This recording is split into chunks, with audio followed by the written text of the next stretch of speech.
Hello everyone, welcome to my mini blog. আমরা হঠাৎই ঠিক করে নিয়েছিলাম যে আমরা ঠাকুর দেখতে যাব কোথায় না, জগদ্ধাত্রী ঠাকুর দেখতে যাব, সেটা আবার রিসরাতে।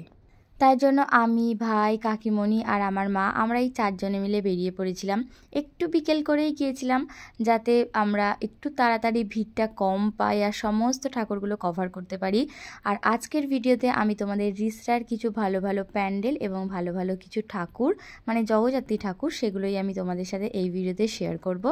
আর এখানে কিন্তু চন্দননগরের মতনই ভালো ভালো ঠাকুর হয়, ভীষণ সুন্দর সুন্দর ঠাকুর এবং অনেক ভালো ভালো প্যান্ডেলও হয়।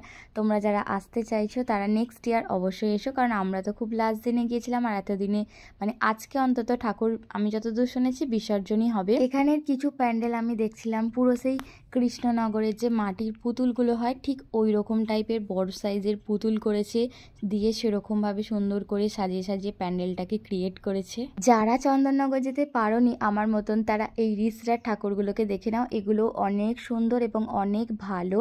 তো তোমরা চাইলেই এখানে তোমরা আসতে পারো এবং ঠাকুর প্যান্ডেল সমস্ত কিছু দেখতে পারো। খুব সহজই রাস্তা, চন্দননগরে অনেকেই রাস্তাঘাট জানে না, বাট এটা খুব সহজ একটা ইজি রাস্তা, তোমরা আসতেই পারো এবং দেখতেই পারো ঠাকুর এবং প্যান্ডেল সমস্ত কিছুটাই।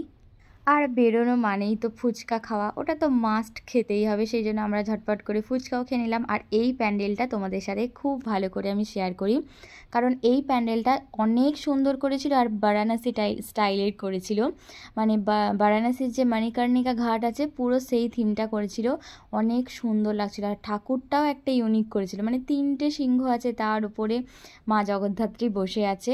আর বাকি প্যান্ডেলটা নিয়ে তো আর কোনো কথাই হবে না, মানে অনেক সুন্দর করেছিল। পুরো ঘাটের সাইডগুলো যেমন প্রদীপ বাতি দিয়ে জ্বালানো থাকে ঠিক সেরকম টাইপের এখানে ওরা ক্রিয়েট করেছিল, মানে অনেক দিন ধরেই নিশ্চয়ই এই প্ল্যানিংটা করেছিল, তার জন্যই এত সুন্দরভাবে ফুটিয়ে তুলতে পেরেছে। আর এই সমস্ত লাইটগুলো দেখে কে ভিডিও করছে দেখো, আমার শুনটি মাও। এই গেটটা জাস্ট অসাধারণ করেছে লাইটিংয়ে, দারুণ লেগেছে আমার। আর তোমাদেরকে তো আমি আগেই বলছিলাম যে এখানে ঠাকুরগুলো অনেক বড় বড় মুখ হয়, মানে ভীষণ বড় বড় মুখ হয়। আর এখানে এত ঠাকুর এত প্যান্ডেল যে তোমরা ঘুরে শেষই করতে পারবে না, যে কত ঠাকুর দেখছি তাও শেষ হচ্ছে না। আর প্রতিটা প্যান্ডেল এবং প্রতিটা ঠাকুরের একটা আলাদা আলাদা রকমের স্টাইল আছে, আলাদা আলাদা রকমের ডিজাইন আছে। তো আমাদের তো ভীষণ সুন্দর লাগছিল এরকম সন্ধেবেলা ঠাকুর দেখছি। আর তারপর আমরা চলেছিলাম গঙ্গার ঘাটের দিকে। এখানে প্রতি বছরের থেকে এই বছর আমার মনে হয় সব থেকে বেস্ট করেছে। আগের বছরেরগুলোও দেখেছি, বাট তার থেকে আমার মনে হয় এগুলো এবারে সব থেকে ভালো করেছে।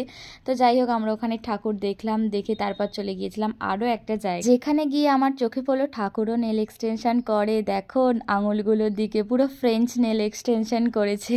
আর রিসরাতেও কিন্তু লাইটিংয়ের কোনো অভাব নেই, অনেক সুন্দর সুন্দর লাইটিং করেছে আর ভ্যারাইটি অফ লাইটিং করেছে, যেটা দেখে আমাদের খুব ভালো লাগলো। আর এই ঠাকুরটা দেখো, এই ঠাকুরটাকে তো আমি দেখে জাস্ট ফিদা হয়ে গেছি, এত সুন্দরভাবে মানে ঠাকুরটা বসে আছে, মানে দেখতেই ভালো লাগছে এত সুন্দরভাবে।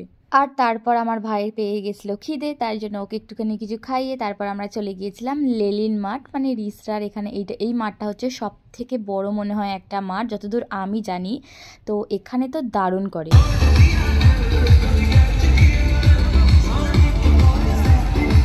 আর এই লেলিন মাঠটাই মনে হয় লাইটিংয়ের জন্য সব থেকে বেশি ফেমাস। আর এখানে অনেক বড় স্পেসও আছে, যেখানে অনেক দোলনা বসে, তারপরে তোমার খাবার স্টলও বসে, তোমরা চাইলেই ওখানে খাওয়া দাওয়া করতে পারো এবং যারা বাচ্চা আছে তারা ওখানে রাইড চড়তেও পারো। আর এখানে অনেক রকমের ভ্যারাইটি অফ দোলনা আমি দেখতে পাই প্রতি বছর গিয়ে, আর যেই বছর যেমন হয় সেই বছর আমি একটা করে দোলনা চড়ি। আর এই বছর আমার ভাই চড়েছিল, আর এবছরের রিক্সের থেকেও রিক্স যেটা এরকম দোলনা হচ্ছে এইটা, এত ভয় লাগছিল দূর থেকে দেখেই। আর যারা ওখানে বসে আছে তাদের যে কি হচ্ছিল আমি নিজেই জানি না। তো যথারীতি ওখানে দোলনা চাপা কমপ্লিট করে যখন আমরা বেরিয়ে আসছি, তখন দেখা হয়ে গেল আমার বড়দাদা, তার ছেলে এবং আমার বৌদির সাথে।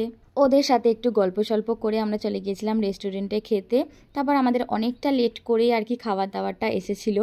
তো যাই হোক, খাওয়া দাওয়া কমপ্লিট করলাম, দেন আমরা তারপর বাড়ি চলে এলাম। ভিডিওটা কেমন লাগলো জানিও। আজকের জন্য টাটা।